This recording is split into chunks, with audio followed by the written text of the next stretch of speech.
o palco para a composição da segunda mesa, que é o ISG Social e Sustentabilidade. Eu chamo Tainá de Paula, vereadora, Ellen Pedroso, diretora de Responsabilidade Corporativa e Direitos Humanos da L'Oréal, Raquel Spinelli, CEO da ONG Providenciando a Favor da Vida, Hiroshi Shibuya, CEO Núcleo de Ativação Urbana, Paulo Magalhães, do Banco Acredita, Kátia Santos, especialista de responsabilidade social da Ocean. Então sejam muito bem-vindas, vocês podem tomar seus assentos nesse momento. Chamo agora também para mediar essa segunda mesa, passo a palavra a Rafael Ponzi, presidente do Clube Empreendedor Brasil. Tudo certo. Gente, vamos lá. É uma honra fazer parte de mais uma mesa aqui, sendo o apresentador. Vamos nessa. Mesa 2, gente. Social sustentabilidade. Eu sou muito fã desse tema. Estamos tocando aí não só o clube, mas também o projeto do Banco Acredita também. Então, é um tema que é muito importante. E vamos começar, então, já sem delongas, rapidamente com Kátia Santos, especialista de responsabilidade social da Ocean. Kátia Santos. Tudo bom? Vamos falar um pouquinho sobre o ESG, o social e sustentabilidade aqui no Porto? Bom dia. Tá funcionando, tudo certo? Bom dia. Bom dia, muito obrigada. Agradeço o convite do Clube Empreendedor Brasil por estar aqui representando a área de responsabilidade socioambiental da Ocean. Cumprimento aos profissionais que estão aqui também presentes, participando. E é muito bom, é um prazer enorme participar desse evento que traz soluções inovadoras para um desenvolvimento sustentável do Porto Maravilha. Perfeito, nós que agradecemos então. Vamos então para as apresentações rápidas, então depois a gente começa o nosso papo. Paulo Magalhães, Banco Acredita. Tudo bom, Paulo? Está aí o microfone aí. Sua breve apresentação, tudo bem? Tudo bem, bom dia a todos e a todas. Quero saudar meus companheiros e companheiras de mesa aqui. Perfeito, maravilha. Paulo, que é do Banco Acredita, é um projeto social, né? Eu vou falar sobre microcrédito produtivo com assistência técnica. Excelente, perfeito. Hiroshi Shibuya, que é CEO Núcleo de Ativação Urbana. Tudo bom, Hiroshi? Bom, Vamos falar aí sobre bom dia. social sustentabilidade aqui no Porto. Vamos nessa. Nossa, vamos nessa, perfeito. Raquel Spinelli, da ONG Providenciando a Favor da Vida, não é isso? Isso, bom dia. Obrigada pelo convite. Está lá na Providência, né? Continuam os trabalhos. Sim, a todo vapor. Dia das Crianças, quando é que é mesmo? Outubro. Outubro. Gente, vai passar aí a lista para vocês. É muito bacana participar desse Dia das Crianças do Providenciando, que é maravilhoso mesmo. Ellen Pedroso, diretora da responsabilidade corporativa da L'Oréal. Tudo bom, Ellen? Muito bom te ver aqui, viu? Bom dia, tudo ótimo. Que prazer estar aqui nesse encontro tão importante, que existe essa força de setores falando dessa região tão rica e que merece esforço coletivo. Perfeito, com certeza absoluta. E Tainá de Paula, vereadora. Tainá, um prazer enorme ter você aqui. Prazer é meu, obrigadíssima pelo convite. Obrigado mesmo. E você já levanta essa bandeira nossa do Porto há bastante tempo. Eu lembro que fizemos uma reunião do primeiro, um ato de distrito por você, lá no hotel, aqui nesse hotel, inclusive. Foi aqui. Foi aqui na reunião lá em cima. Agradeço mais uma vez a sua participação, viu? Mas já passamos por todos, agora vamos... Eu quase caí mesmo, né? Tá todo mundo vendo aí. Vamos aqui, então, bater um papinho sobre sustentabilidade. Eu apresentei rapidamente vocês para todo mundo saber quais são todas as empresas que estão aqui e institutos, né? A gente está falando sobre sustentabilidade no Porto Maravilha. Esse tema ESG cada vez mais ganha espaço, né? Mas a gente também vê um espaço sendo tomado por quem faz e também pelo que muitos chamam de até greenwashing, né? Que é aquelas que só mostram algumas coisas e, na verdade, não efetivam um trabalho. E isso trouxe aqui pessoas que realmente fazem, têm trabalho para mostrar, têm bastante tempo e acreditam não só no social, na sustentabilidade da questão social, mas também em todas as questões que envolvem todo o ESG, né? Então, vamos voltar para você, Kátia. Como é que estão as ações da L'Oréal em relação à sustentabilidade, de fato, no Porto, né? Vamos tentar falar um pouquinho de Porto. Você já tem feito bastante coisa com Darcy Vargas, com algumas escolas, com mulheres. Como é que está caminhando isso? Perdão. L'Oréal é a... Ah, desculpa, gente. Ocean, me perdoa. Desculpa, gente, eu confundi. Tá, Ocean. Então vou voltar para Ocean. Vamos lá.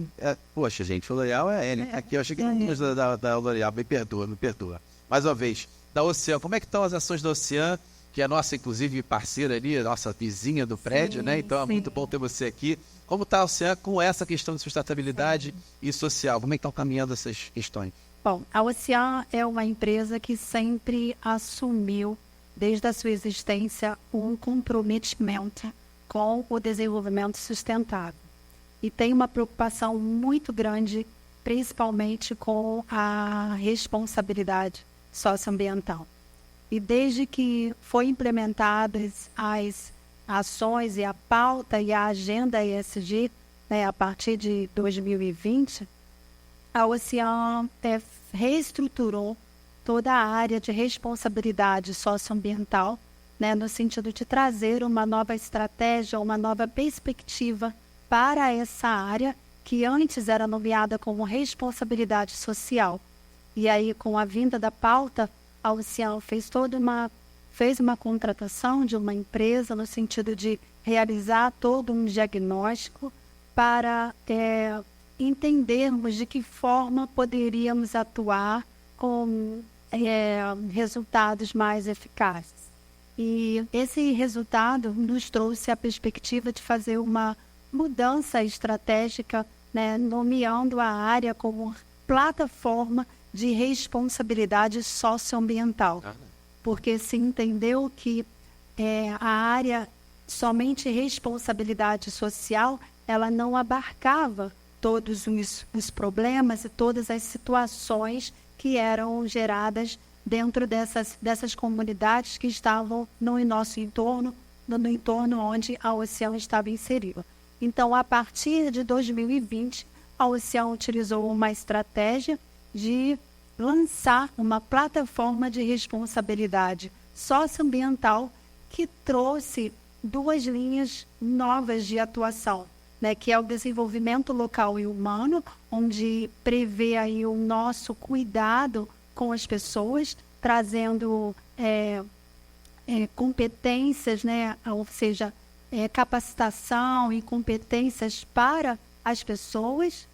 E a outra linha de atuação é a linha de proatividade ambiental e climática, que traz todo um comprometimento da Ocean com relação aos recursos naturais, né? Ou seja, de se preocupar mesmo com a gestão, né, da emissão de gases do efeito estufa, se preocupar com os resíduos, enfim, se preocupar com a biodiversidade, com os ciclos de vida. Então, essa alteração foi um ganho muito grande para a Ocean, e com isso a gente fez conseguiu abarcar uma diversidade de projetos, né, em que hoje, atualmente, a gente tem uma parceria muito grande com a Casa da Juventude, que fica aqui mesmo no Santo Cristo, que inclusive a casa passa a se chamar Casa da Juventude Ocean.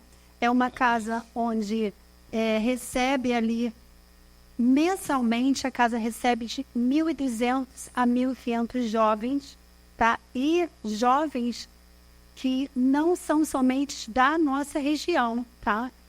Inclusive tem jovens que vêm de Niterói, que vêm de outros locais, para ali receberem uma qualificação, uma capacitação, um curso. E a Ocean assumiu esse compromisso com a Casa da Juventude, fazendo a adoção da casa como equipamento público, né?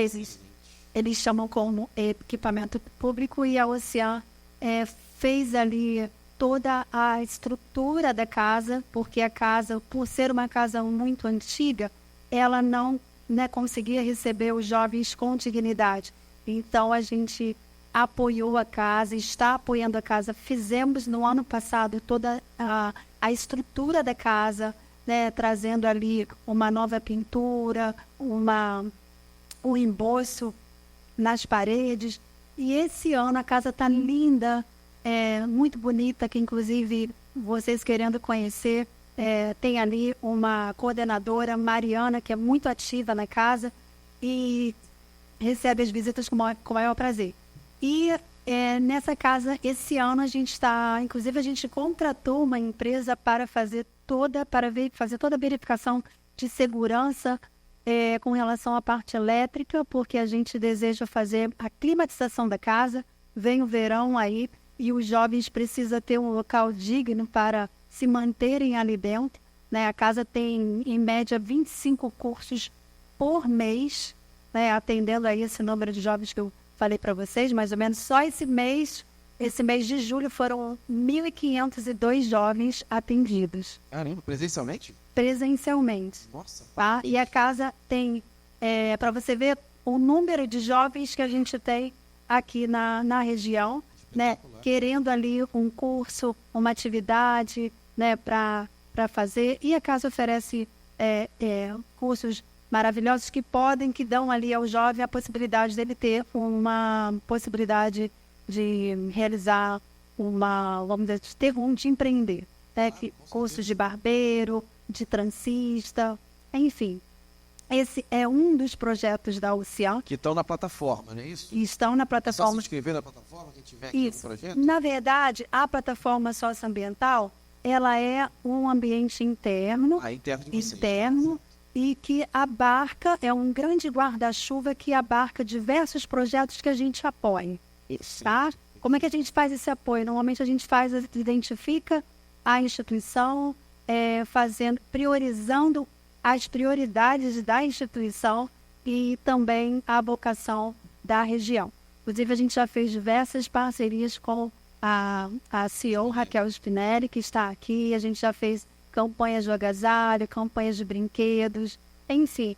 A UCIAN tem uma preocupação muito grande no entorno, né, com as instituições do entorno, aonde as bases da UCIAN estão inseridas. Fora isso, a gente tem diversos outros projetos. A gente tem um projeto de agricultura familiar, a gente tem um projeto também com a Secretaria do Estado do Rio de Janeiro, com a Secretaria de Educação do Estado do Rio de Janeiro, onde a gente vai realizar agora um trabalho de capacitação e formação dos professores da rede. São quase 13 mil professores que serão capacitados com o tema de cultura de paz, né, preconceito ao bullying e comunicação não violenta. Também da UCIAN. É um projeto que a gente fez agora em julho, um diagnóstico também, onde nós levamos 2 pesquisadoras para essas escolas, né, no sentido da gente fazer toda uma verificação de como anda a violência nas escolas, para que a gente consiga aí levar conteúdos que vão fazer toda a inversão dessa realidade. Tá? Então,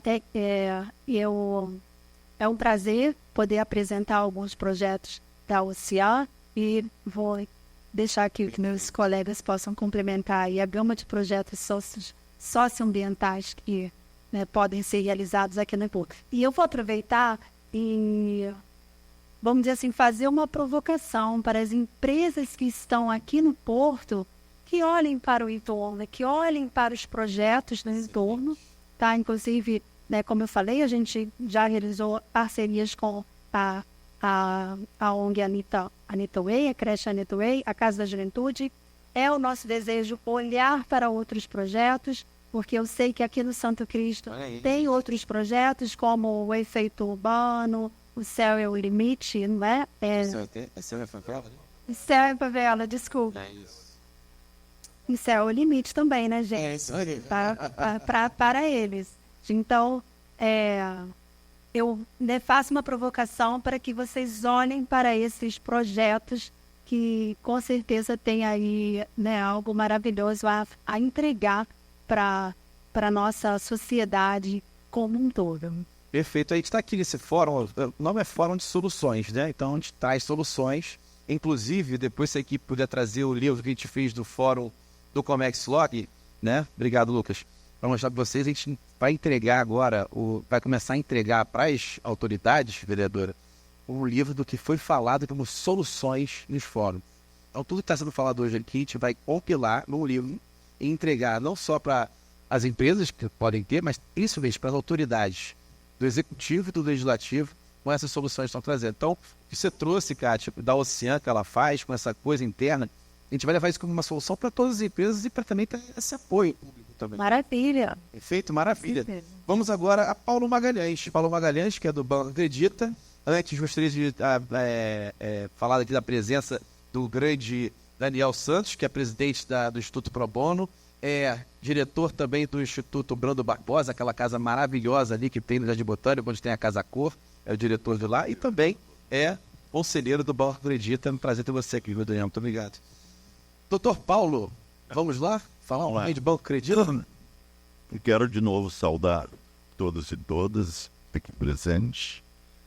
Eu vou ter a honra de apresentar o Banco Acredita, que é uma iniciativa promovida pelo empresário Nelson Canuri e é dirigida por nosso mediador, Rafael Ponto, também é presidente do Clube Empreendedor do Brasil e também uma pessoa bacana. Então, tudo isso qualifica, né? O Banco Acredita é de fato, dentro do cenário extremamente positivo das entidades de microcrédito no Brasil, uma novidade, uma inovação. É uma nova tecnologia social e é por isso que eu vou explicar para vocês mais detalhadamente.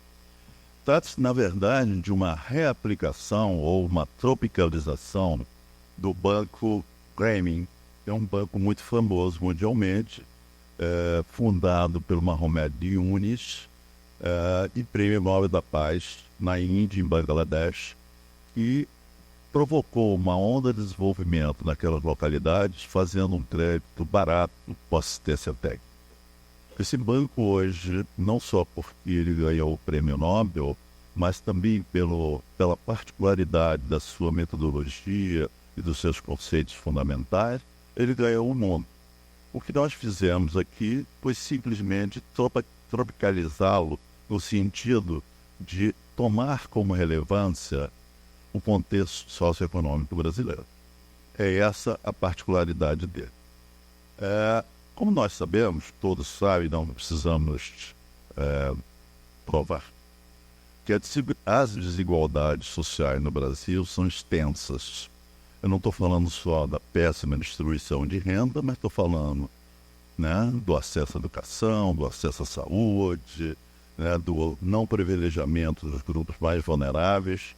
Então nós tomamos esse contexto socioeconômico e político e tentamos criar um banco que pudesse responder a esses desafios. Tá? Então o que nós fizemos? Né? Nós criamos uma metodologia que tem muitas particularidades e acrescenta muitas positividades. Primeiro, a gente cria as demandas. Né? A gente não é um banco no sentido de que está aberto a toda a clientela. Nós estamos focados fundamentalmente em mulheres, em grupos socialmente vulneráveis, nas periferias, vilas e favelas do Rio de Janeiro. O que significa isso? A gente pensou em romper de fato a dureza da estrutura social brasileira, que não permite muita mobilidade social e nem contempla grupos sociais mais vulneráveis. Nesse sentido, o que a gente faz? A gente vai a um local ou vai a uma entidade e constitui a demanda. Foi o caso, por exemplo, nós começamos na favela da Providência, não só porque é um local daqui da região portuária, onde também nós estamos instalados, mas também por ser a primeira favela do Brasil. Fomos para a Cidade de Deus, né, que também é meu lugar de coração.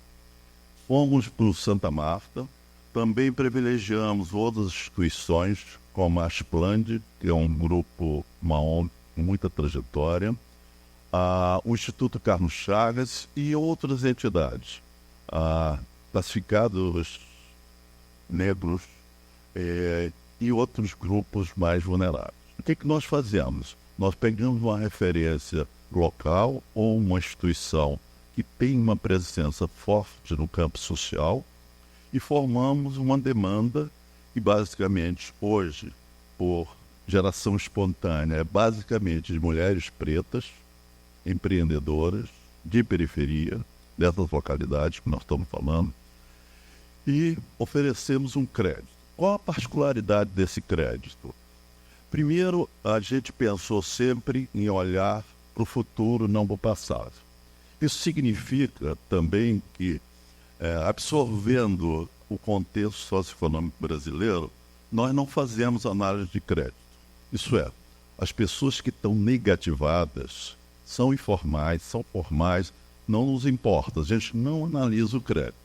Trata-se efetivamente de um olho no olho. Como a gente cria demanda, a gente conversa muito com as relações primárias dessas localidades e no olho a olho, a gente chama essas pessoas para serem financiadas pelo Banco Acredita.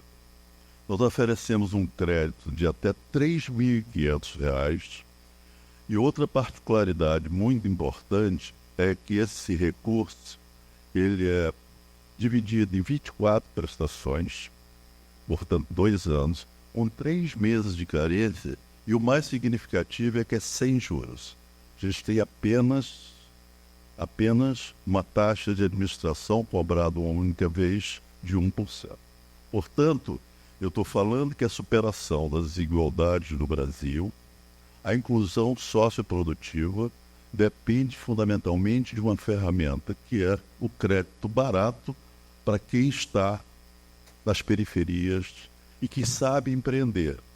Que nós constatamos também que esses pequenos empreendedores, homens, mulheres, jovens, eles todos sabem o seu ofício. O que eles não sabem muito é fazer a gestão de negócios. Por isso, a gente tem uma assistência técnica forte, capaz de oferecer mentorias o tempo todo, de graça também, além de ter uma possibilidade muito grande de assessoria em comunicação, assessoria em marketing, assessoria em todas as áreas aos quais, em design, em todas as áreas no quais o empreendedor necessita. E tudo isso é gratuito. Tudo isso gratuito. Portanto, a gente está podendo inovar pela natureza dos recursos que nós recebemos. Agora mesmo, nós estamos fazendo um teste com o programa Bolsa Família, com usuários do programa Bolsa Família. Sempre se reclamou, vocês se lembram disso, principalmente nós aqui, que o Bolsa Família muitas vezes era criticado, programa absolutamente relevante, era criticado porque não tinha porta de saída, não é isso? Se lembram dessa ideia? Não tem porta de saída, isso eterniza uma relação. O que nós estamos fazendo agora é financiar usuários do Bolsa Família, né, com um recurso capaz de livrá-los, entre aspas, do Bolsa Família. Quer dizer, que eles consigam duplicar, triplicar o valor da Bolsa Família e, eventualmente, é uma decisão própria, qual nós nos interferimos, abandonar o próprio Bolsa Família. Isso é um teste que nós estamos fazendo. Portanto, nós hoje temos em torno de 300 financiamentos, nós chamamos de acreditados, né, que participam ativamente das atividades, né? Nós agora vamos fazer em agosto uma feira aqui na área para apresentar os empreendedores, para criar um certo dinamismo econômico aqui. E nós, ao fazermos uma ação construindo a demanda, a gente também pega localidades específicas e tenta defragrar um círculo econômico virtuoso. Quer dizer, jogando dinheiro em vários empreendedores, por exemplo, Santa Marta, que por um processo de crescimento econômico pontual, mas bastante relevante, consegue o desenvolvimento daquela localidade. Então, esse é o propósito do Banco Acredita. Evidentemente, nós temos, em consonância com a sociedade brasileira e com todos os indicadores da economia brasileira hoje, nós temos uma quantidade razoável de inadimplência. Temos a inadimplência, mas não somos exatamente um banco que cobra ou que já que nós não temos garantias efetivas. Trata-se efetivamente de construir umas novas formas de cooperação entre entidades e população. É nesse sentido que eu sinto e defendo que o banco acredita de fato uma nova tecnologia social, uma inovação na área de crédito, na área de desenvolvimento para as populações periféricas do Rio de Janeiro. Muito obrigado. Muito obrigado, Paulo. Excelente. Uma grande solução aí que está no Porto Maravilha, surgiu no Porto Maravilha aqui, uma grande solução. Acho que isso aí para estar no nosso... é muito, muito importante. Estamos à disposição de todas as empresas para fazer parcerias, para pegar contingentes específicos, para que a gente faça um trabalho dessa natureza. Que não seja uma coisa dispersa na cidade, mas que atinja certas localidades para que a gente possa provocar um desenvolvimento local sustentável e integrado. Excelente, muito obrigado. Vamos agora a Hiroshi Shibuya, CEO, já no Núcleo de Ativação Urbana, e é um empreendedor que sempre, antes da gente chegar aqui, já levantava essa bandeira do Porto com muita garra, continua levantando, é conselheiro do Distrito Empresarial do Porto, está com espaço aqui perto também, gerando muita produção cultural. Então é um prazer ter você aqui mais uma vez e um amigo, posso dizer que é um amigo. Obrigado. Arrebenta. Igualmente. Bom, falei até já porque meio tantas pessoas brilhantes aqui com projetos significativos na história do Porto, que eu venho até acompanhando ao longo desses anos aqui, completo 10 anos já aqui na região. Lá atrás, quando eu vim...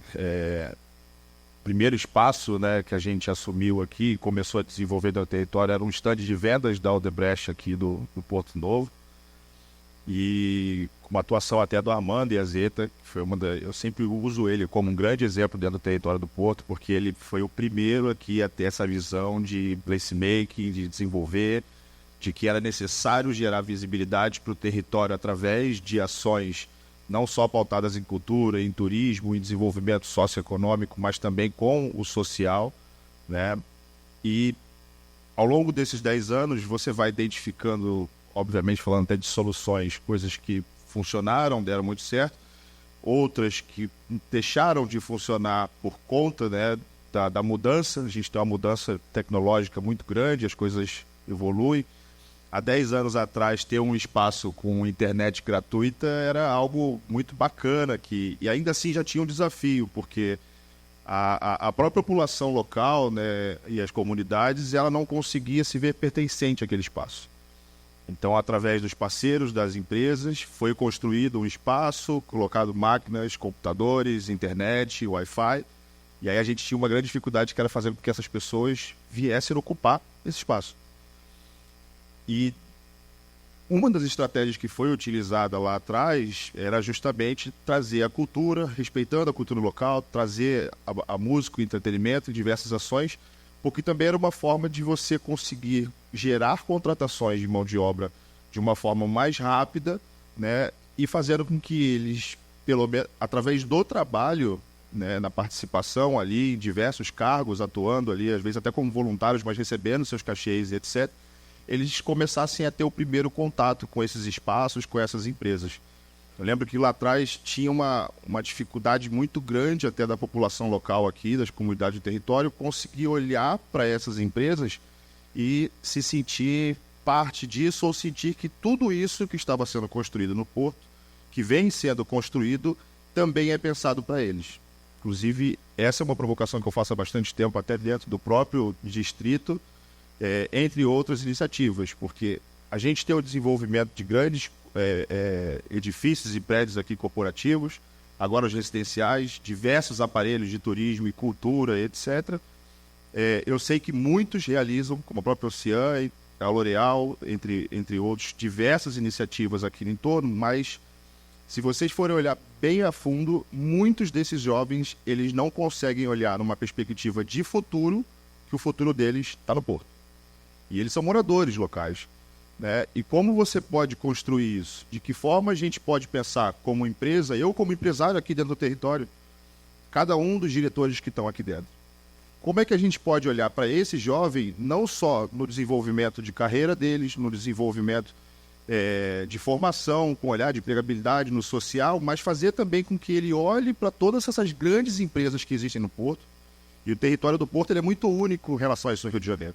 Você tem empresas gigantes aqui de energia, você tem empresas gigantes aqui de petróleo e gás, de logística, de saúde, de cosméticos. Qual outro território no Porto? No Rio de Janeiro existe isso.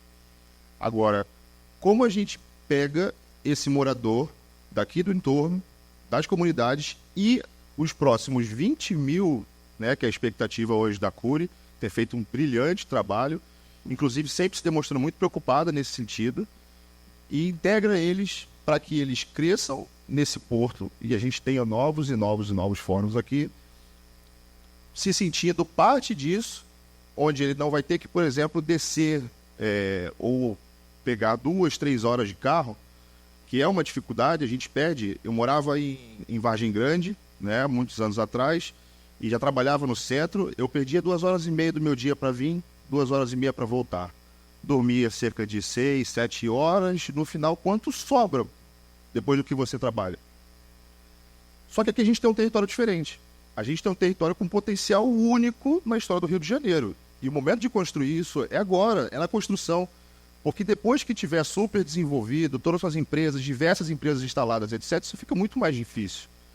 E aí a gente vai buscar fora todos esses colaboradores que vão trabalhar nessas empresas, a gente vai buscar essa formação hoje, vai fazer com que outras pessoas venham de lá para cá, podendo hoje um jovem ou um pai de família ter uma qualidade de vida absurda, onde ele vai andar ali 10, 15 minutos, vai sobrar mais tempo para ele com a família, mais tempo para ele com os filhos, para ele estudar, para ele fazer um curso, para ele estar integrado num projeto do Banco Acredita, lá desenvolvendo sua capacidade de empreendedorismo, né? Então, trago agora na minha fala até essa provocação, são inúmeros projetos, eu venho colocando na prática dos meus projetos aqui dentro do território, ações integrando diversos projetos sociais aqui.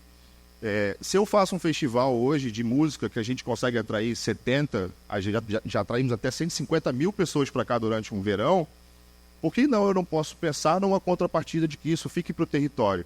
Por que parte desses ingressos eles não podem ser com 1 quilo de alimentos? Quantas toneladas a gente já arrecadou, né? Isso é integração. E é algo que, para mim, sendo muito sincero, não foi nenhum esforço. Foi ótimo fazer, é ótimo ver diversos projetos aqui do território TC, vir buscar, se sentirem acolhidos. Eu vi depois o vídeo que a Raquel me manda, feliz da vida, aquelas crianças todas sendo acolhidas por conta disso.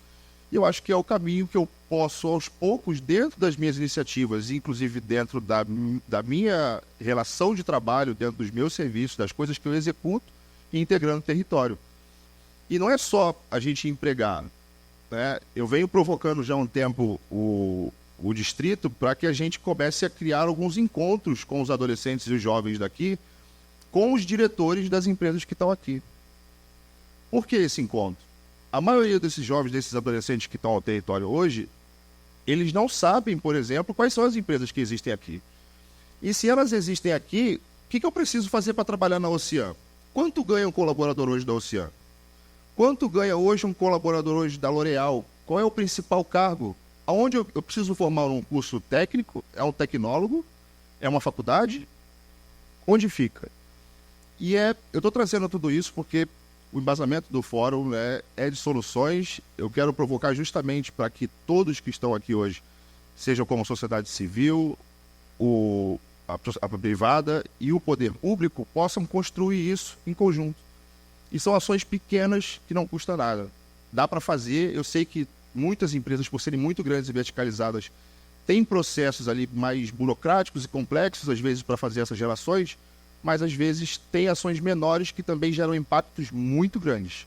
Então, olhando para essa questão do social, da sustentabilidade, esse ano foi o primeiro ano que o Nossa Cidade, que é o nosso espaço que a gente tem aqui, a gente recebe em torno de quase 500 mil pessoas por ano com os nossos eventos, com os nossos festivais.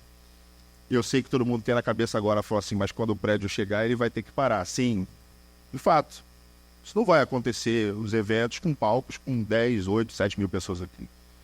E aonde eu vou estar nisso? Aonde o da cidade? Nós estamos pensando em construir um novo espaço para isso aqui no Porto, é isso? Já não está se conversando sobre isso. Já está se pensando sobre isso. Inclusive contando aí com a ajuda do poder público. Não com questão financeira, mas de espaço, porque quando você, lá atrás, uma das estratégias que a gente, graças a Deus, o Armando já tinha essa visão quando eu conheci, ele falou, cara, eu tenho um território que todo mundo olha para cá, ou tem medo de vir para cá, quem é de fora. Eu falava Santo Cristo, as pessoas achavam que era na Baixada. Era uma dificuldade muito grande.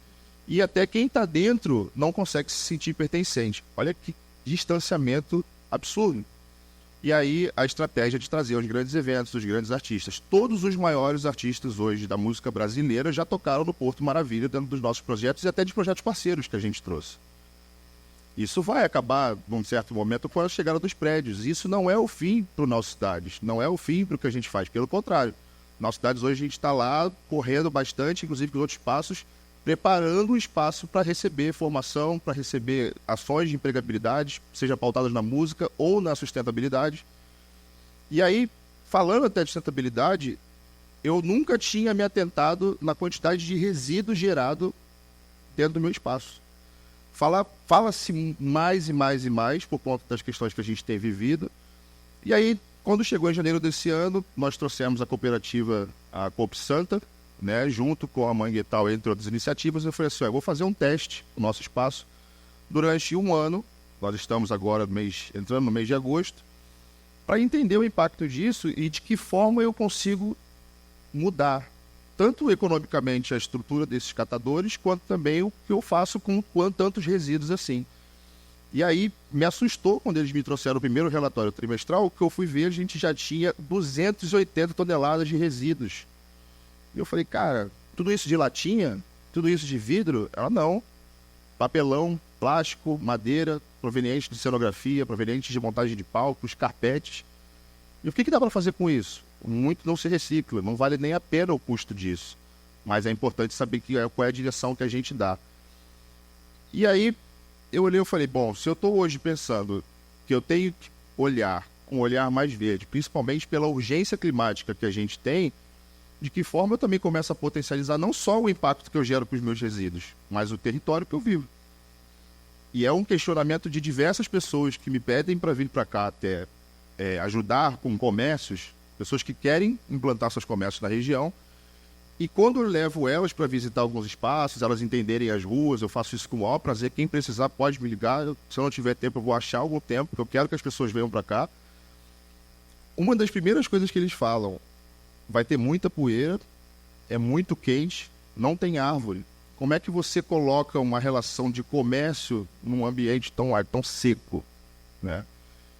E, sendo muito sincero, eu fui me atentar isso tudo de 1 ano e meio, 2 anos para cá. E aí veio até buscando a relação hoje com o poder público, principalmente com a Tainá, que tem sido uma super parceira, de falar como é que a gente consegue construir isso daqui, o que dá para fazer. Teve o Congresso de Agroecologia aqui do ano passado, e eu fui tentar de todas as formas ali, através dessas milhares, né, de pessoas que estavam aqui, que a gente fizesse uma super plantação de árvores no território. E eu fui ver que não era só o desejo, que é mais burocrático do que isso. Mas que também era possível fazer isso hoje com as empresas que já estão aqui no entorno desses espaços. Então, desculpa até se eu me alonguei, trazendo um pouco do que eu entendo como solução rápidas, ativações urbanas, não são tão difíceis e tão burocráticas de se fazer, mas que dá para gerar esse impacto olhando já para os próximos 10, 20, 30 anos que venham para o território. Perfeito, muito obrigado, Hiroshi, excelente. É um exemplo, né? Está aqui atuando há muito tempo no Porto, conhece de cabo a rabo o Porto Maravilha, impressionante, sabe tudo e traz essas ideias todas, traz a questão das árvores, traz a questão dos adolescentes. A gente vai, porque é muito importante todas essas informações e ideias, né? Spinelli, aqui é o Spinelli. Quer falar um pouquinho da Providenciando? Vamos falar um pouquinho? Bom dia a todos, muito obrigada aqui pela oportunidade. Então, quando você fala em Santo Cristo, acho interessante porque eu moro no Morro do Pinto. Todo mundo fala, onde é isso? Morro do Pinto, né? Hoje em dia está até um pouquinho mais famoso, Bar do Omar e tal, mas antes do Bar do Omar, o Morro do Pinto já existia. Então, assim, Providenciando atua há 13 anos aqui no Morro da Providência, né? Eu sou nascida e criada aqui. sempre tive essa questão muito forte de olhar para a desigualdade e não me conformar com o que a gente vê, né? E eu acho que eu tive isso na minha cultura, na minha criação. Eu sempre morei aqui, mas eu frequentava um colégio bom, um colégio particular, e voltava para o meu bairro. Eu sempre comparava a diferença de como eu via meus amiguinhos da escola e os meus amiguinhos da minha rua. E aí, quando eu me vi adulta, eu falei, não, eu preciso fazer algo para mudar isso. Né? Eu vivo aqui num lugar, hoje todos nós estamos aqui, vivemos num território que a história já fala, né? Eu não preciso assim, mas eu vou só dar uma passada. A desigualdade ela é muito evidente. A gente tem um porto que circula muitas riquezas e você atravessa a rua, você tem uma comunidade com o IDH, um dos mais baixos do Rio de Janeiro. Se a gente for olhar Brasil, certamente também é. Então, a origem, a cultura do lugar, ela vem desse ambiente, né? E quando você falou da questão do morador que não se sente pertencente, eu acho que eu fiquei muito assim pensativa quando a gente fala que quando a gente tem a nossa identidade roubada, quando a gente tem a nossa identidade, que foi a questão da escravidão. Eles vieram para cá, que apagaram a história, apagaram a identidade deles, e a gente conseguir reparar isso, a gente precisa de tempo. Então, quando você fala para uma pessoa que é moradora que ela não se sente pertencente, é porque ela ainda precisa de tempo para entender que ela faz parte daquilo, para reconhecer a identidade dela, para depois a gente conseguir dizer o que eu posso. Primeiro eu preciso dizer quem eu sou. E depois o que eu posso fazer, né? E eu acho que os moradores das comunidades aqui vivem esse processo hoje. Alguns ainda do que eu sou e outros do que eu posso. Eu fico feliz que há 13 anos atrás, a maioria das ONGs, dos representantes do terceiro setor que estão aqui, nós éramos só jovens estudantes, começando projetos. E hoje a gente tem organizações sociais atuantes, sérias, com credibilidade, com transparência, que é o mais importante, e que estão cada vez mais se envolvendo, porque a gente hoje reconhece que nós somos atuantes de políticas públicas no território. Então, a gente está aqui na linha de frente, combatendo a pobreza, na questão do social, na questão ambiental, mas a gente está também com a responsabilidade de executar a política pública para quem precisa, de oferecer o acesso. Né? E eu me encontro nesse lugar, um lugar que eu amo, né? De poder me relacionar com a empresa, me relacionar com o morador, que para mim é o mais maravilhoso, e me relacionar com a prefeitura, com o poder público, para ver realmente as pessoas acessando as políticas, crescendo, se desenvolvendo. E assim, 13 anos são pouco. Eu acredito que daqui a 30 anos a gente vai ver um cenário muito melhor com o trabalho de todo o terceiro setor que está fazendo aqui. E é fundamental a gente estar nesses espaços, da gente trazer, se a gente for pensar em solução, eu preciso trazer os problemas, eu preciso trazer os números, eu preciso mostrar para vocês que o IDH está baixo, dizer que a gente precisa, de fato, trabalhar o processo educacional de inclusão, melhorar a qualidade disso, né? Melhorar o acesso ao emprego, ao trabalho, à renda. E o terceiro setor está nessa ponte, né? De juntar o governo, de juntar a empresa e juntar a comunidade que precisa fazer parte desse crescimento. As soluções precisam estar chegando neles, né? E chega através da gente, do terceiro setor. Então, eu fico muito feliz de poder estar aqui, de poder ver pessoas da comunidade aqui, discutindo, conversando, trazendo essas soluções. E eu também queria dizer que a cultura do SG, do social, que é mais onde é o meu lugar, ela é uma cultura que a gente traz de cada um de nós, que a gente carrega, né? E quando eu abro uma empresa, quando eu me torno presidente de uma grande empresa, se eu já tenho essa cultura, a minha empresa vai ter, a minha instituição vai ter. Eu vejo que a Tainá, ela vem de um território popular e ela trouxe para o poder público a cultura dela, né? De trazer essa desigualdade, de trazer essa fala. Então, é muito bonito a gente poder estar falando sobre isso, estar trazendo, estar tendo esse reconhecimento. E é um lugar que a gente precisa constantemente relembrar, articular. A gente tem não só lei de incentivo para isso, a gente não tem só políticas públicas hoje executando, como o Rafael falou. Hoje o Providenciano tem uma creche em parceria com a Prefeitura do Rio, mas há 13 anos a gente não tem a creche só há 2 anos, né? Que semana que vem a gente faz 2 anos, mas a gente está há 13 anos desenvolvendo mulheres, incluindo pessoas. Eu entendo que a gestação e a primeira infância, que é o que eu sempre tive como prioridade, é o carro-chefe para a gente combater essa questão da identidade. Porque se eu trabalho na primeira infância com qualidade, eu diminuo muita coisa, os gastos com o INSS, os gastos com a questão trabalhista, porque você vai ter mais pessoas com potencial produtivo, mais pessoas bem qualificadas. Então, se eu preciso começar a olhar esse investimento para a primeira infância, eu fico muito feliz de estar com a Viviane aqui, a diretora da nossa creche. Hoje a gente abriu 142 vagas, mas a necessidade da região eram mais de 300 vagas. Então, só se deu graças a uma parceria com a Prefeitura e com o terceiro setor. E se as empresas, se as leis de incentivos cada vez mais conseguirem olhar para isso, mais a gente consegue alcançar o cerne da questão, que é a identidade, né? Eu vejo muito isso. A gente trabalhar a infância, eu gosto de investir na mulher, mas se eu começo a investir nessa mulher quando ela está com 1 ano de idade, eu vou triplicar o potencial dela. Então, investir na infância é importante, investir na mulher, no jovem, é muito importante. Eu tenho certeza que o terceiro setor está aqui muito capacitado e disponível para essa articulação. Inclusive, a gente tem buscado estar em espaços até no governo federal para acessar emendas parlamentares que aqui as nossas ONGs do território ainda não acessam. É um lugar ainda muito exclusivo de grandes ONGs, né? Mas nós estamos correndo atrás disso, sim, com certeza. Fechou? Obrigado. Maravilha. Agora sim, Ellen. Agora sim, L'Oréal. Ellen Pedroso, diretora de responsabilidade corporativa e direitos humanos da L'Oréal. Prazer enorme ter você aqui.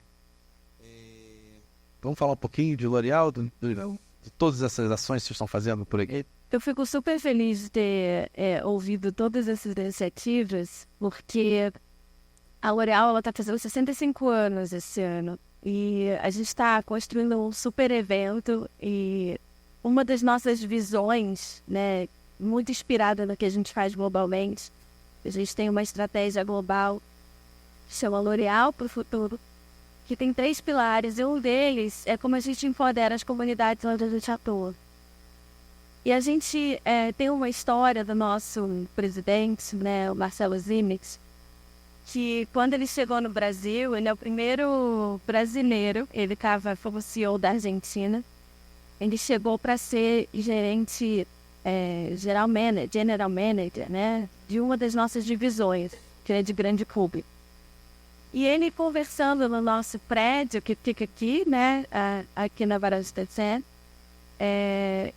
ele conversando com a nossa antiga diretora, que hoje não está mais com a gente, Helena Berto, uma referência, uma mulher negra, que eu tenho muita admiração, uma pessoa que eu admiro muito.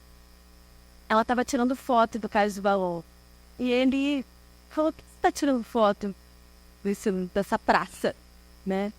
E ali, os dois começaram a dialogar, ela contou a história do que significava aquele espaço. E ele se encantou por a importância e a relevância de um prédio, e desse momento dele como primeiro homem, né, brasileiro, assumindo ali uma possibilidade de ser CEO. E a primeira coisa que ele fez na divisão foi trazer essa visão de letramento. E foi quando conhecemos o IPN, do Instituto Pretos Novos, e começamos uma parceria ainda em nível de divisão, olhando muito para como a transformação tem que começar de dentro para fora, que é muito olhar do S do SG, né? Como é que a gente olha de dentro para fora. Logo depois, ele assume a L'Oréal Brasil e ele coloca como desafio que é para a gente ter, né, o Brasil embaixo de L'Oréal, a gente deveria ter a representatividade muito próxima do que é o Brasil do ponto de vista étnico-racial. Somos 56% da população entre pretos e pardos. E na L'Oréal hoje a gente tem orgulho que a gente já está com 46% autodeclarados pretos e pardos. Eu chego há 2 anos, primeira mulher negra numa posição C-level, assumindo essa área de responsabilidade social e direitos humanos, respondendo diretamente para ele. E eu venho de uma trajetória de terceiro setor. Trabalhei também em governo, no São Paulo, no estado de São Paulo e também aqui no estado do Rio. Então, tive a oportunidade de trabalhar no Sistema S, sempre com impacto social. E quando eu ouvi essa história e comecei a conversar, principalmente por conta de um projeto que a gente tem, que é o Citizen Day, que é o nosso Dia da Cidadania, eu tive um grande parceiro aqui, ó, tá ali o Marcelo Miguel, vai estar aqui mais tarde contando, porque ele tá aqui fazendo parte do distrito e construiu com vocês essa história toda de trazer a L'Oréal para cá. Fundamental, né? Muito bacana ouvir as histórias e como isso foi construído. E como é que a gente colabora e foi identificando parceiros, né? E então, a gente começou a pensar de forma 360.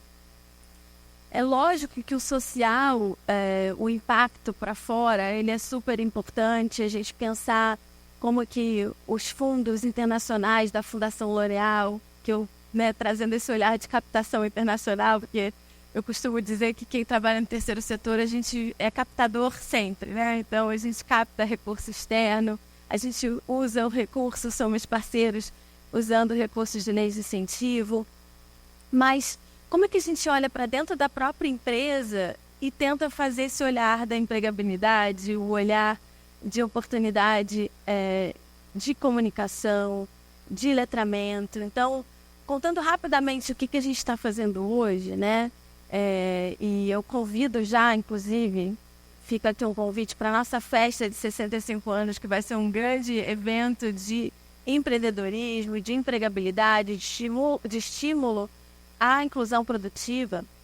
É um olhar, vai ser agora em setembro, um olhar 360. Então, a gente aprende que nesse território é importante a gente aprender com o passado para atuar no presente e construir esse futuro, né? Então, o IPN ele é fundamental para que a gente, de fato, faça o letramento, a gente faz um censo também interno, e toda essa questão étnico-racial é acompanhada também por nossa rede de afinidade. Nós temos outras redes de afinidade também, como LGBTQIA+, geracional, mulheres, temos a questão de potencialidades, nós temos diversas frentes nesse sentido, mas atuando na área étnico-racial, mais de 1.000 colaboradores já foram treinados e letrados nessas questões. Nós fazemos um tour pela Pequena África e acompanhamos muito claramente essa construção, onde individualmente também muitos colaboradores se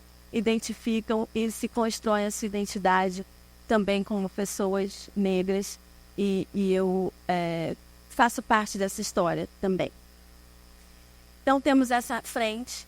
Com RH também, nós trabalhamos com os nossos projetos de jovens aprendiz e trainee.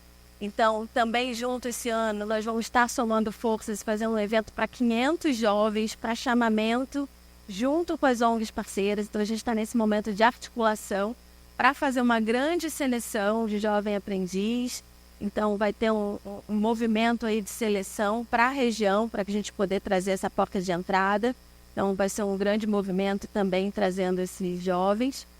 A gente tem em parceria também com o Ministério do Trabalho, OIT, Pacto Global, Unicef. Nós somos uma das 20 empresas que foram convidadas para assinar o Pacto pelas Juventudes, e a gente está trazendo essa discussão para a região. Então, Vai ter um evento agora também, dia 13 de agosto, que a gente vai ter um café da manhã, um evento com eles, fazendo o tour também e trazendo o grupo para conhecer a nossa região e como que a gente pode potencializar essa ação, olhando também para a G20, então como é que a gente pode articular para que mais jovens possam ter espaço. Então a gente está trabalhando nessa frente para a empregabilidade. Do ponto de vista de comunicação, né, a gente tem os eventos. O ano passado a gente também fez um evento com o Caderno Ela, provocando, nós somos uma empresa feminina e feminista, então temos um investimento importante para que mulheres sejam empoderadas, não só dentro da empresa, mas também através de nossas marcas. Então, é uma grande plataforma para que a gente trabalhe não só no ponto de vista social, mas também no empoderamento. E a gente fez um trabalho que a gente vai repetir nessa festa. E lançamos junto com o Mover, que também é um movimento de igualdade racial, que também fica dentro da sede da L'Oréal, um documentário sobre a Pequena África. Então, foi lançado, tem 15 dias, 20 dias, está disponível em algumas plataformas, então fala sobre a Pequena África, também é um registro importante para divulgar sobre o nosso trabalho. Com a área de compras, a gente e uma ONG CIEDES, que vocês devem conhecer, e parceria com outros parceiros locais aqui, a gente está mapeando afroempreendedores. A ideia também é que a gente consiga fazer essa ponte com as empresas. Então, a gente também quer entregar esse conceito dos afroempreendedores para que as empresas possam contratar afroempreendedores locais. Então, trabalhar realmente com esse mapeamento. Com o time da zona portuária, a gente também já tem um mapa que já está pronto, que é de gastronômico e cultural. Então, como é que a gente também aproveita esse espaço, um evento que a gente vai fazer, provavelmente um grande café da manhã, para divulgar esses 2 mapeamentos. Com o nosso trabalho social, você comentou rapidamente com a Fundação Darcy Vargas, a gente busca na Darcy Vargas um grande hub, né? E a gente tem trazido outras organizações. Então, na Darcy Vargas, a gente está com algumas ações de inclusão produtiva. A gente lançou o ano passado um salão de beleza. Esse ano a gente renova com expansão para manicure, para tratamento de cabelos crespos, que a gente deve lançar também em outubro. Focado para isso. A gente tem uma turma nova agora também em parceria com a Fundação e o Fundo para Mulheres da L'Oréal da França. Reformamos, enfim, lá todo um espaço para os Sabores e Saberes, que é a formação de auxiliar de cozinha. Então, também aí um super espaço importante nessa linha. E com a área de TI, ainda empregabilidade, há 2 semanas, 3 semanas, a gente lançou, junto com o Instituto Precisa Ser, Vai na Web e a própria Fundação, formação para 150 jovens, sendo 40 presenciais na Fundação e 110 fazendo online, formação em tecnologia para também serem absorvidos por nossos fornecedores para a própria L'Oréal e também convidando as empresas da região, principalmente considerando aqui o Maravilha e toda essa lógica aqui do Hub. Então, é um olhar 360, pensando em empregabilidade, em juventude, em mulher, um pouco de tudo que a gente comentou. E a gente já está aqui namorando um pouco com o Instituto Acredita, né? A gente está comentando, já estamos em contrato sendo analisado pelo jurídico, com a possibilidade da gente oferecer, agregar também esse microcrédito, principalmente para as mulheres que vão se formar na segunda turma desse ano do Salão de Beleza. Então, é um pouquinho do que a gente está com essa visão. E não, um poucão. Mas acho que é isso, né? Como é que a gente pode fazer essa jornada juntos e eu acho que o bacana dessa história aqui é como a gente interdisciplinarmente, né? Todos os setores juntos, a gente tem que olhar de forma sistêmica. Parabéns, parabéns. Quanta ação bacana dessas empresas aqui, da L'Oréal, da Ocean. Muito, muito importante. Uma mesa riquíssima, né? Impressionante, uma coisa riquíssima. Isso. É o que eu vou mostrar até, aproveitando você, acho que você falou, esse aqui é o livro que vai ser entregue do Comex Law, que é o evento que a gente vai ser em setembro, em tudo que foi falado, entende? Agora, graças a Deus, a tecnologia, a IA nos ajuda bastante nisso, né? Transcreve tudo, pega as principais partes, a gente dá uma olhada, revisa e tal, e tá pronto, né? Então, isso aqui são todas as soluções que estão vindo, né? De comércio exterior e logística. E aqui a gente vai ter também esse livro do Fórum sobre Soluções de Porto Maravilha. Então é muito bacana, esse livro demorou para sair, olha, mas saiu, está aqui, então isso é muito importante. Vai ser entregue para as autoridades antes do próximo fórum, e nesse fórum também já vai ter esse livro aqui também, Rentude. Registrar aqui a presença também do Dr. Pedro Cavalcante, professor Pedro Cavalcante, que é presidente da Liga João Nogueira, de blocos carnavalescos, é isso? Vai trazer para os blocos aqui para o Porto também, não? Vamos fazer carnaval aqui também. Maravilha. E agora, para encerrar nossa mesa, gente, vamos falar com a vereadora Tainá de Paula, que ouviu tudo aquilo que foi falado e já levanta a nossa bandeira aqui do Porto. E, Tainá, está com você as palavras, o que você achou, como é que você acha que pode caminhar isso aqui, quais são as soluções que você já trouxe e que você pode trazer e que a gente pode ajudar também como sociedade civil e segundo setor. Não, maravilhoso. Primeiro, mais uma vez, obrigada pelo convite. Eu tenho honra já de ter uma relação de longa data com o Porto Maravilha, na verdade com o centro como um todo, mas a gente tem um olhar de preocupação desde o primeiro ano de mandato e desde muito antes. O Porto vem percorrendo a minha trajetória e me ajudando, inclusive, a formar a arquiteta e urbanista que eu sou.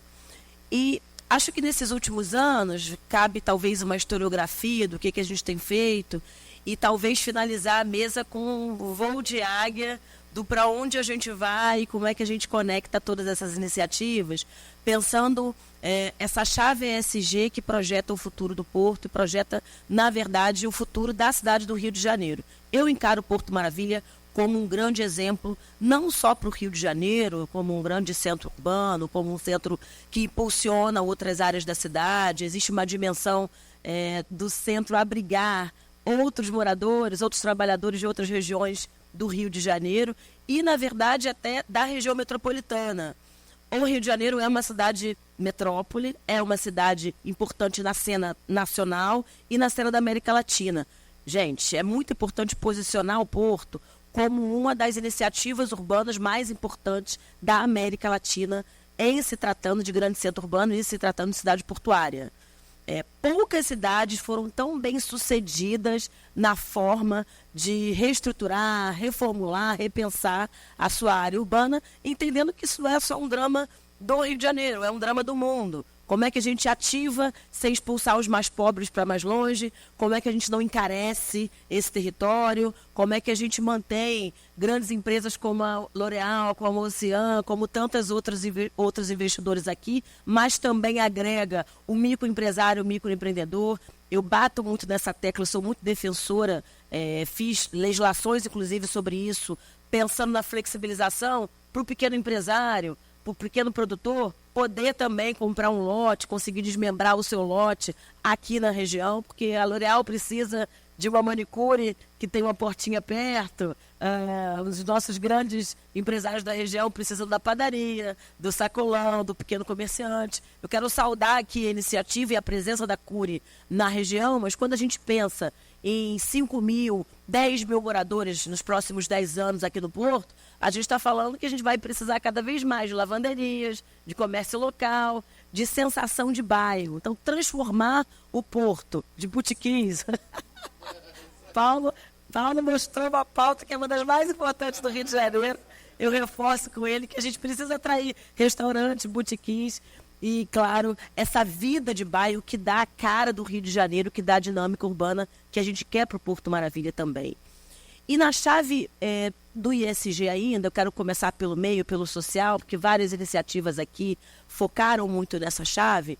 A gente precisa construir um pacto social, civilizatório, empresarial, da erradicação da pobreza do Porto. Existe uma dimensão da gente enfrentar os problemas das nossas favelas, das nossas ocupações, da infraestrutura, inclusive, das ruas que não entraram na urbanização do limite do Porto Maravilha, mas que estão nessa franja de abrangência, que precisa ser olhada com prioridade nas próximas gestões, seja do prefeito Eduardo Paes, seja do próximo governador, que espero que seja ele também. Já estou falando, ele fica chateado quando eu lanço ele governador, mas acho que ele tem que começar a falar disso, né? Já deu da gente não ter um governo do estado com a cara do Rio de Janeiro, pensando em resolver os problemas do Rio de Janeiro, porque resolver o Rio é ajudar muito a região metropolitana e, por óbvio, é ajudar muito o estado como um todo também. Pensar em como, pegando um gancho do Hiroshi aqui, como é que a gente não tem mais universidades, mais escolas técnicas nessa região. Isso é um problema crônico e a gente precisa estimular esse debate cada vez mais. É claro que os cursos de profissionalizantes, as iniciativas que as empresas trazem, são muito bem-vindas, mas é muito importante que o poder público comece a instalar cada vez mais as universidades, as escolas do futuro. Existem profissões, existem áreas de trabalho que serão cada vez mais pulsantes e necessárias no Porto. A gente está falando de um Boulevard Olímpico, por exemplo, que, na minha opinião, nos próximos 10 anos vai ser um dos pontos mais visitados do Brasil. A gente tem turismólogo suficiente, a gente tem guia de turismo suficiente nessa região, trilíngue, quadrilíngue, para dar conta desta dinâmica. O Rio de Janeiro é uma cidade que é visitada pelo mundo. E eu não quero que a gente tenha agências de turismo que vêm de outras regiões. Nada contra a CVC, gosto muito. É uma empresa, inclusive, parceira aí do município do Rio de Janeiro. Mas eu quero muito que tenha uma CVC da Providência, uma CVC do Morro do Pinto, que ganhe, inclusive, financiamento do Banco Acredita, para a gente ter esse ecossistema financeiro retroalimentando e diminuindo, acabando, eliminando a pobreza do Porto. Aumentar a renda do morador da região portuária é algo fundamental e que, na verdade, facilita a vida do empresário. Deslocar, eu tive uma conversa com alguns diretores da L'Oréal e existe um gasto substantivo sobre o deslocamento dos profissionais da L'Oréal, por exemplo. Por que a gente vai trazer um engenheiro, uma figura importantíssima, central na produção, na estrutura da empresa, do Leblon, ou de Jardim Oceânico, ou de outra área, que não a do Porto, já que a gente está atraindo novas unidades habitacionais para cá? Eu acho que é um problema, é um drama que a gente precisa investir. No do 4, né? Eu acho que a gente precisa pensar esse ciclo desse 4º mandato do prefeito. É preciso retomar algumas iniciativas que foram feitas no Porto e que precisam avançar. E eu quero pegar o exemplo do Largo da Prainha, que foi uma grande iniciativa de recuperação do nosso patrimônio arquitetônico e que não pode parar. É preciso pensar na Praça da Harmonia, é preciso pensar nos casarios que estão abandonados, arruinados, que a gente literalmente está perdendo e que precisam virar não só novos empreendimentos, mas principalmente moradia, até mesmo para aquelas pessoas que já estão morando lá de forma precária. Essa sensação de insegurança, eu quero falar de segurança pública também, que é uma angústia do pequeno e do grande empresário do Porto, está muito linkada à chave da falta de sensação de segurança. Os dados de segurança pública não são tão ruins na região portuária, se a gente for comparar, óbvio, com outras áreas da cidade. Mas há uma sensação de insegurança muito profunda, que vem das ruas vazias, que vem da fragilidade, do arruinamento das casas, a presença, a sensação avisada de um lugar ermo, escuro, mal preservado, mal conservado, é muito ruim para a gente atrair investimento e, obviamente, para os moradores que aqui estão. Isso precisa ser uma agenda de prioridade nesse próximo ciclo.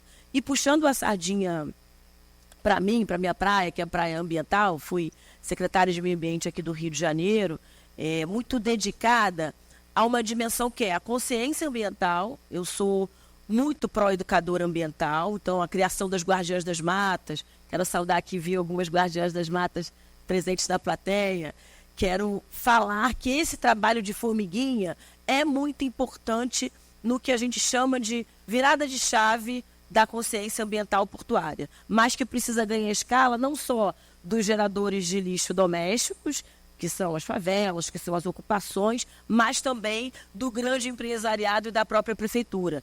É muito importante que o Porto Maravilha seja exemplo. Então, eu sou muito defensora que, se houver pela primeira vez, uma iniciativa de lixo zero na cidade do Rio de Janeiro, que a gente implemente no Porto Maravilha. A gente criou a primeira fábrica verde, a primeira fábrica de economia circular da cidade do Rio de Janeiro, que é na Avenida Brasil. E a gente mirou muito nos problemas ambientais do Rio. Pensar o coco, né? O coco da praia. Vocês não sabem, mas o Rio de Janeiro produz toneladas e toneladas de coco e a gente joga o coco fora, transporta esse coco durante 30 quilômetros até o aterro de Seropédica e enterra esse coco. Inclusive, gastando aos tubos para fazer enterrar.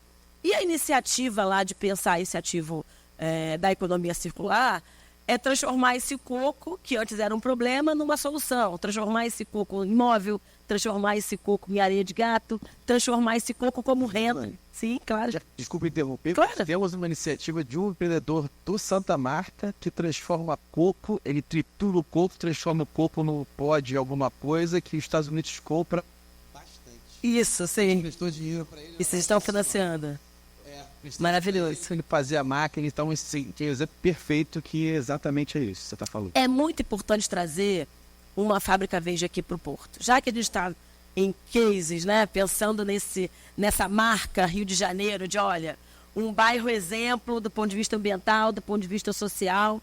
Então, olha só, no centro do Rio, no Porto Maravilha, todas as empresas, todos os pontos comerciais zeram seu lixo, compostam o seu lixo em composteiras públicas, em composteiras que são público-privadas. É muito importante estimular esse tipo de iniciativa daqui.